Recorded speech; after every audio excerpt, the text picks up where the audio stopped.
This is CBN NewsWatch. Hello, everyone. Thank you so much for joining us for CBN NewsWatch. I'm George Thomas. As states begin reopening from the coronavirus lockdowns, the president says he won't close down the economy a second time if the virus does flare up again. Jennifer Wishon has the story. Touring a Ford plant in Michigan Thursday, President Trump said a second wave of coronavirus infections is anticipated. The CDC expecting it to hit when the weather cools down again this fall and winter. Whether it's an ember or a flame, we're going to put it out. But we're not closing our country. Still, as people return to their daily activities, experts urge vigilance, since there are concerns a new wave of cases will emerge in the coming weeks as the economy gradually reopens. Now is not the time to tempt fate. With all 50 states now reopening, there are signs of a new normal everywhere.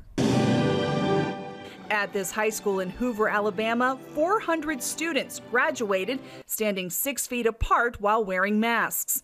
In California, Yosemite Park won't open until next month, but businesses around it that rely on its tourists are opening their doors. Like many destination towns, the coming months are crucial to their bottom line. This is our peak time.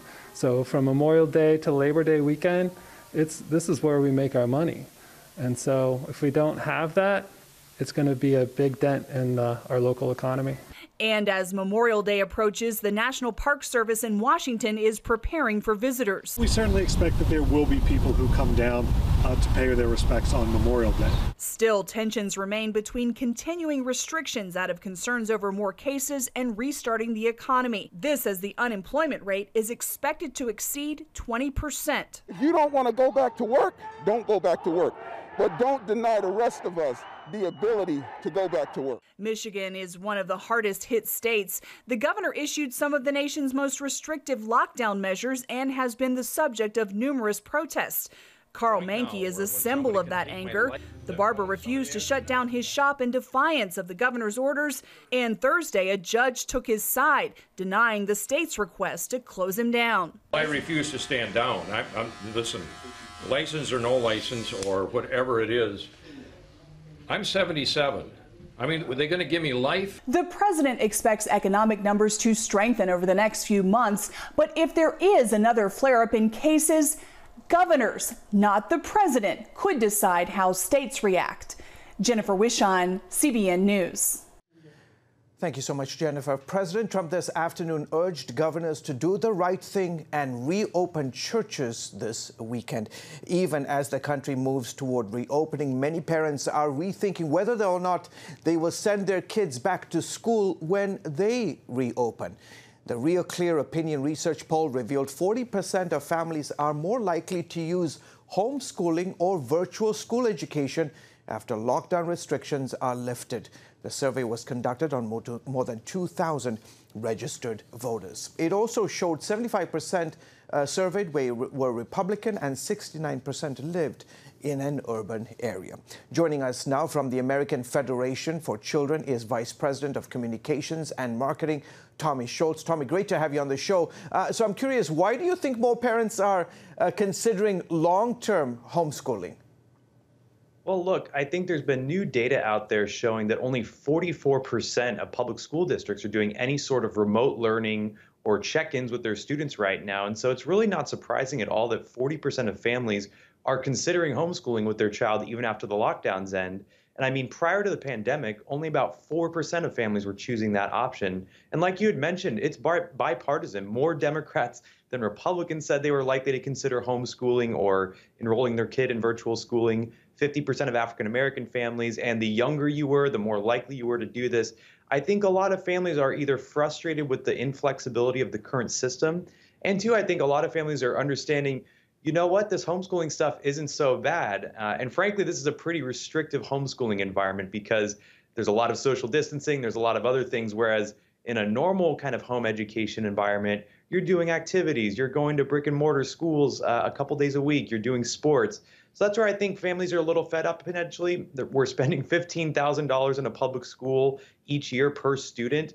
And I bet a lot of families are asking, you know, I think I can do this on my own. It'd be nice to get some funds helping my child do home education right now. So that's why I think you're seeing such high numbers in the poll. It's also interesting the fact that many years ago, homeschooling, the idea of homeschooling was frowned upon in some circles in our country. I'm curious, what are some benefits to homeschooling other than obviously protecting kids against the virus? Well, sure. I think when you're looking at home education, as you had sort of alluded to, it was frankly non-existent 50 or 60 years ago.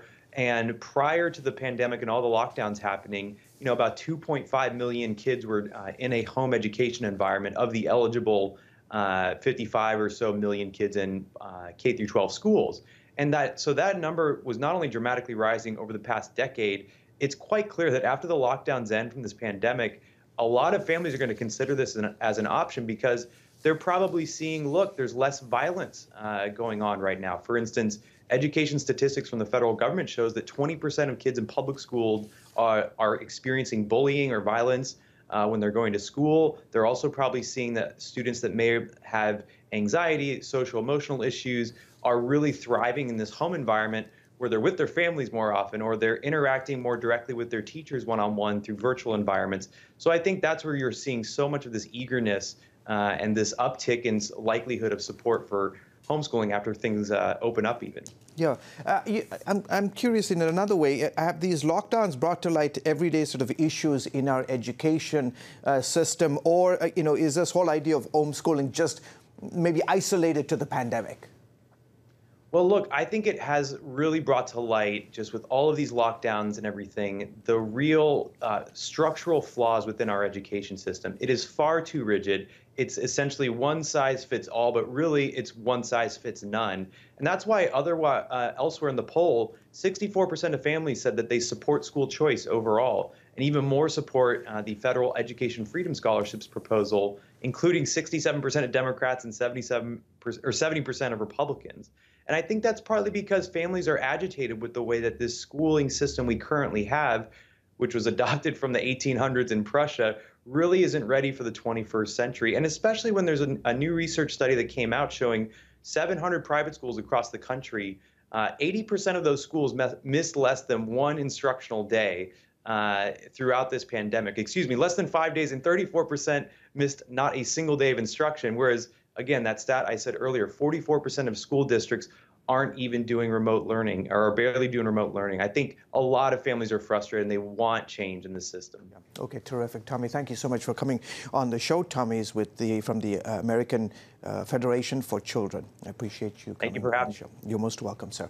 We turn now overseas to Hong Kong. Pro-democracy lawmakers there are blasting a proposed new Chinese national security law that outlaws acts of secession, subversion, and treason in Hong Kong, as well as foreign interference. The move is seen as a major clampdown by China's Communist Party. After the pro-democracy protests in that city, a small group of protesters marched toward China's central government office in Hong Kong today. The work in Hong Kong is over because of the implementation of the National Security Ordinance. One former pro-democracy lawmaker said, quote, they're trying to ban every organization in Hong Kong who dares to speak out against the Communist Party. Some analysts are saying this would be the end of Hong Kong as we know it. Joining me for some analysis on this is Dean Cheng with the Heritage Foundation. Dean, thank you so much for coming on the show.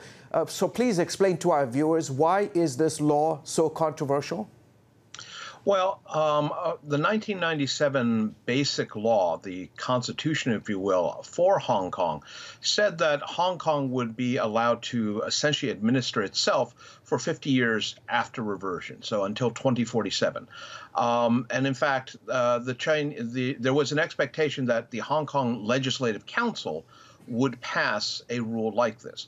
But now Beijing has essentially intervened directly and said, we're not going to wait. We're going to pass this law here in Beijing, which will apply to you, Hong Kong. Effectively, this is saying Hong Kong is no longer under a one country, two systems approach. It is now fully integrated into China, despite the fact that we are not yet at 2047.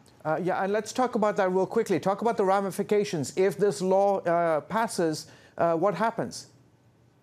Well, in the first place, very clearly, the ability to demonstrate for freedom of expression, all of these sorts of things are going to be very much in jeopardy. Even before this, as soon as the COVID clampdowns began, the Chinese began to also arrest organizers of the various protests that have been ongoing for about the last year, year and a half. This is a follow-on already to a white paper the National People's Congress issued back in 2014, which stated that one country, two systems really means one country over two systems.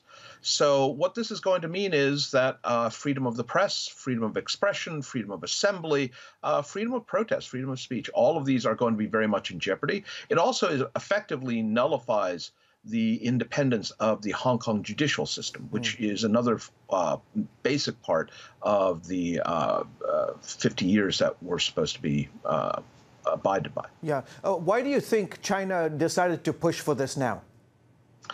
Well, part of it is that the National People's Congress, China's legislature, is meeting, it meets about once a year, is meeting right now. Part of it is that with COVID-19, the world's attention is turned away from Hong Kong. It had been focused there. Part of it is, of course, that you won't have as many protests in Hong Kong because of COVID-19. And finally, we are seeing a general, broader cracking down by the Chinese authorities on dissent within China as well as Hong Kong, and what they term wolf warrior diplomats, a much more aggressive, assertive foreign policy stance around the world. Yeah. Is Taiwan next?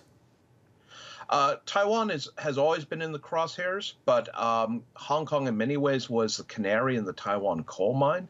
One country, two systems was applied to Hong Kong and has always been what the Chinese have also dangled in front of Taiwan.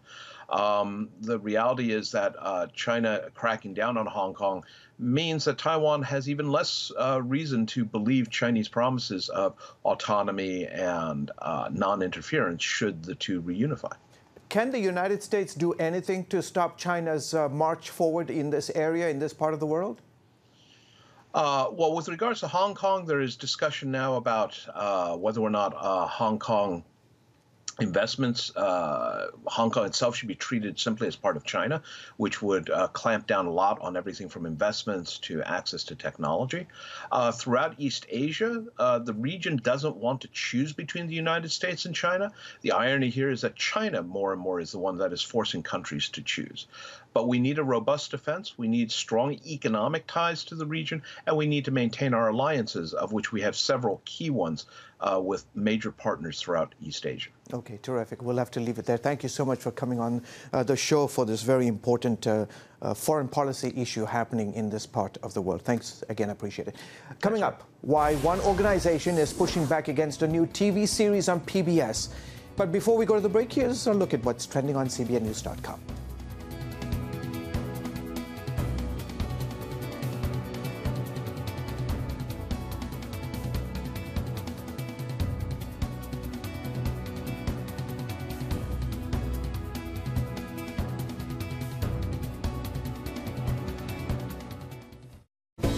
Come home to the sounds of Southern Gospel from CBN Radio. You'll enjoy a rich Southern blend of bluegrass, classic gospel, and Southern gospel favorites like the Gaithers, the Crab Family, and bluegrass sounds like Mountain Faith. So make yourself at home with the all-new CBN Southern Gospel. Now available at cbnradio.com.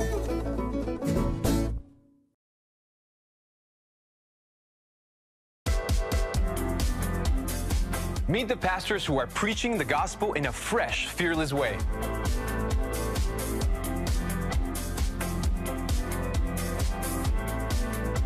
I'm Roberto Torres-Cedillo.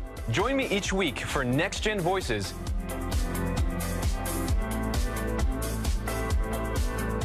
And watch God transform a generation.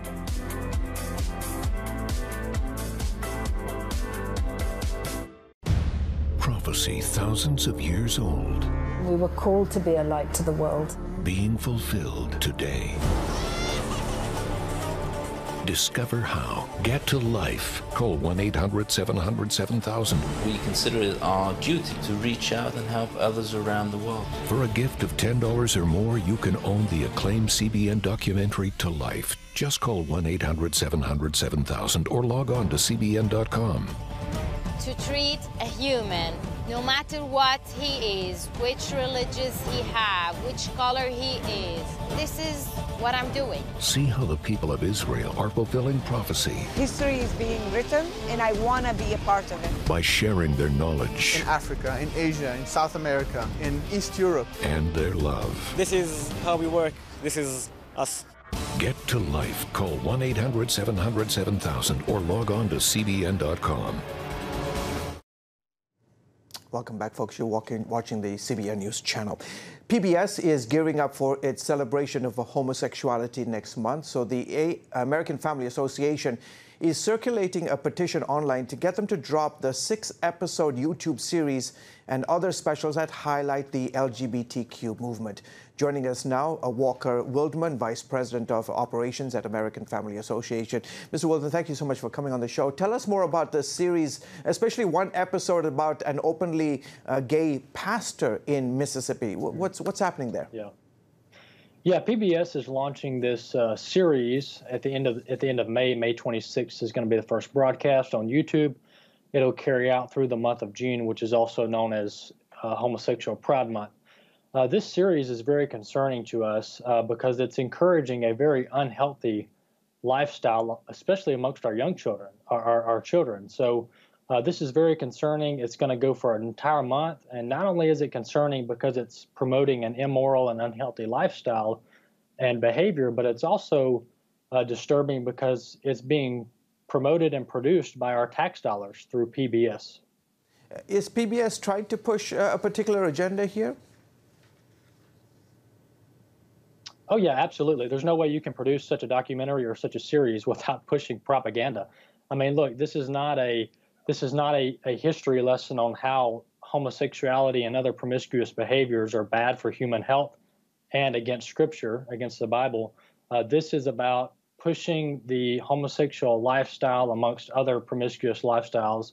It's about promoting them as good, normal, and safe, even though they're none of those, none of the above. So PBS absolutely has an agenda here.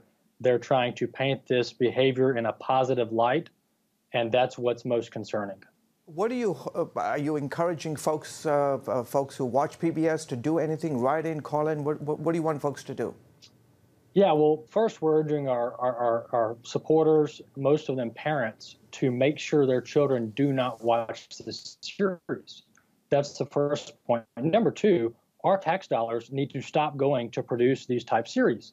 Not only is this an objectionable series, but our tax dollars last year, or actually this year in 2020, we've seen over $80 million of taxpayer dollars, mine and your tax dollars, go to fund PBS, which in return fund this series. So we need to stop funding PBS, and let's let PBS be like CBN, American Family Radio, Fox News, CNN, and raise their own money to do their broadcast instead of our tax dollars going to produce series like this. I'm curious, that PBS gets close to about $65 million in taxpayer funding just this year.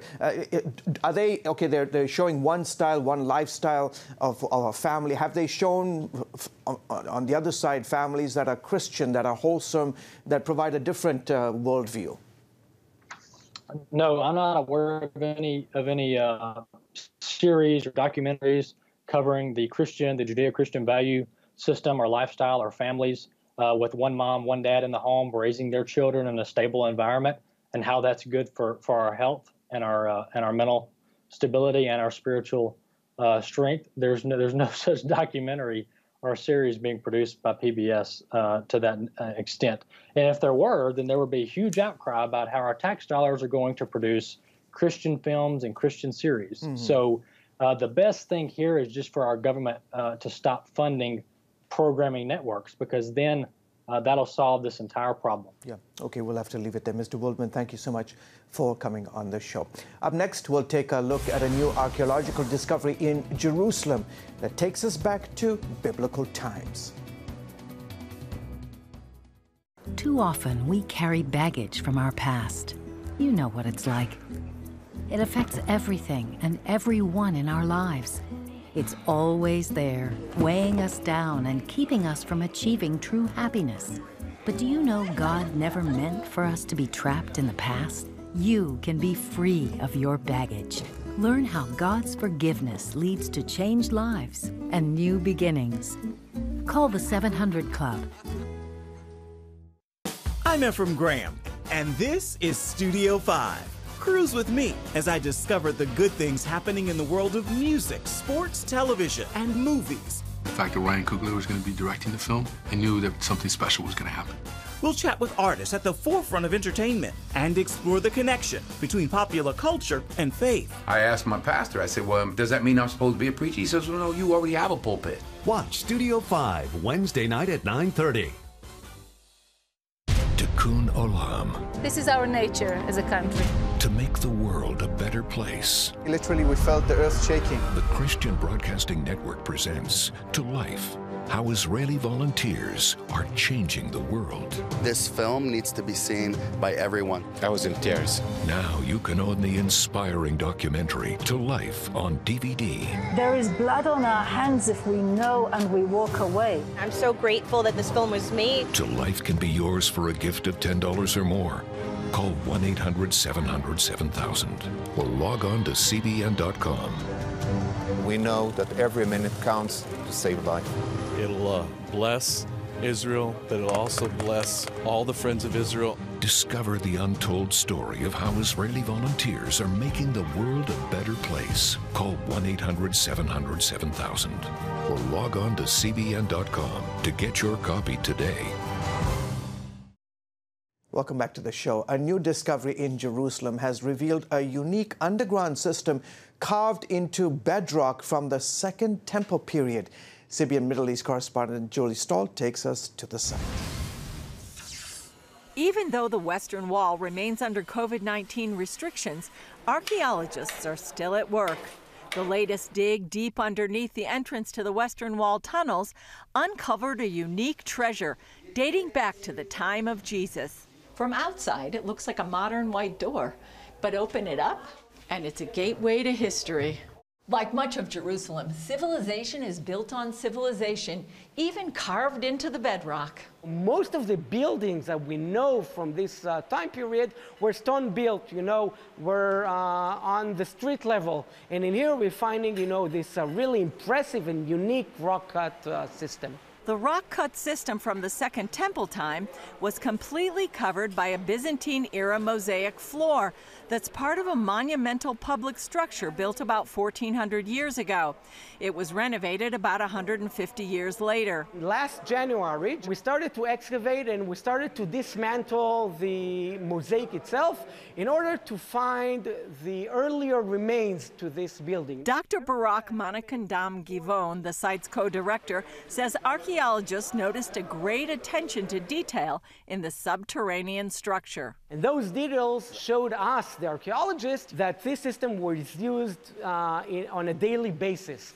It may have been used as a pantry, so people stored their grocery or olive oil or wheat and barley, or what is more possible, that it was used, for daily life. People actually lived here. The site is also located about half a football field from the Temple Mount and only 40 feet from the huge bridge that connected ancient uptown Jerusalem to the Temple Mount. Basically, what we have here is a window to the way, the women, men, and children of ancient Jerusalem during the time of the temple lived. And we're finding here a very unique way of living that was not really familiar to archaeologists working on this time period or in this area. Archaeologist Michael Chernin said artifacts from the dig also attest to the history here, like this chalk cup. The finding of vessels of this kind show us that here in this area there was a Jewish population in this area, because vessels of this kind was used only by the Jewish. Other finds included the rim of a huge expensive pot like those at the wedding in Cana when Jesus turned the water into wine. The revelation comes on the eve of the Jerusalem Day anniversary, when Israel reunited the city and regained control over the Temple Mount just 53 years ago. Julie Stahl, CBN News, underground near the Western Wall in Jerusalem. Stay up to date with the latest news out of the Middle East on CBN's Jerusalem Dateline. Watch it tonight, 9:30 Eastern, right here. on the CBN News Channel. After the break, how one Florida high school is honoring their graduating seniors. It's the new Superbook Bible app. It's packed with games, activities, and Superbook episodes that you can watch for free. Oh, no! There's trivia, a fun daily devotional, and answers to your Bible questions. Plus, an easy-to-understand Bible the whole family will enjoy. You can even create your own Superbook character. Ta-da! It's the new Superbook Bible app. Free downloads on iTunes, Google Play, and Amazon. From Washington, D.C., uncompromising stories, interviews, and analysis from veteran journalists David Brody. Escalating fight. Jenna Browder. Chose his words carefully. Ben Kennedy. Plan to join him. And Amber Strong. For impeachment grows a little bit louder. Bringing you the political news that matters. We get out and tell the story of the progress that we're making in this country. Watch Faith Nation, weeknights at 6 on the CBN News Channel.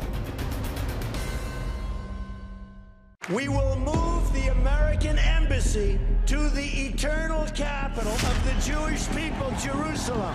As the nations rage, you can stand with Israel. History is being written, and I want to be a part of it. Call 1-800-700-7000 and get to life. This is our nature as a country. Discover the untold story of how Israeli volunteers are changing the world. We consider it our duty to reach out and help others around the world.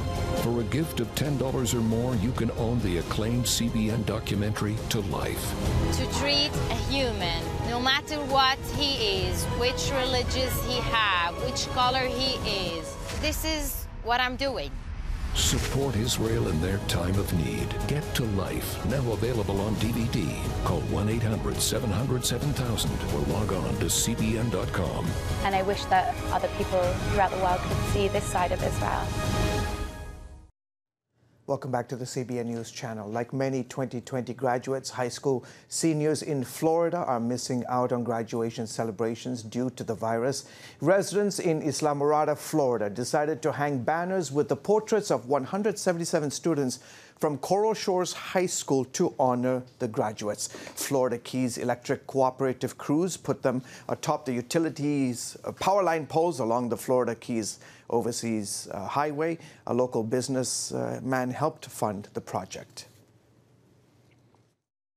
It's really cool seeing our pictures on the side of the road. Not many people can say that they've had their portrait on the side of Overseas Highway in the Florida Keys, and it's just a really special way to honor our class. Well, folks are really coming up with all kinds of creative ways to honor our graduates. Okay, folks, that is it for this edition of CBN News Watch. Remember, you can find more of our news programs on the CBN News Channel anytime or online at cbnnews.com. Hey, while you're there, why don't you tell us what you think about the stories you've seen here? Email us at newswatch@cbn.com, or you can reach out to us on Facebook, Twitter, and Instagram. We hope you will join us again next time. In the meantime, have a fantastic Friday, a great weekend. Stay safe, stay healthy, and stay home. God bless.